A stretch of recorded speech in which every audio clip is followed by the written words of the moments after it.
Hello বন্ধুগণ। তো আমার দুটো টিয়ার বাচ্চা ছিল, তো সে দুটোকে নিয়ে আজকে মাঠের মধ্যে এসেছি। তো টিয়া বাচ্চা দুটো কীরকম হয়েছে তো বন্ধুগণ জানাবেন। তো দুটো টিয়া দুই কাঁধের মধ্যে বসে আছে। তো এখন এদেরকে মাঠের মধ্যে নিয়ে এসেছি। এ এটা চুমু দে, চুমু দে, চুমু দে, এ চুমু দে, চুমু দে।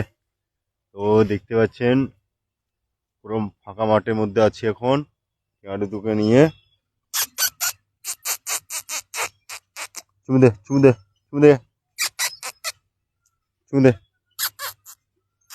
চুমু দে, একটা চুমু দে, একটা চুমু দে। তো এখনো কথাবার্তা বলা শিখেনি কো। তো শিখলে সব জানাবো, দেখাবো আপনাদেরকে।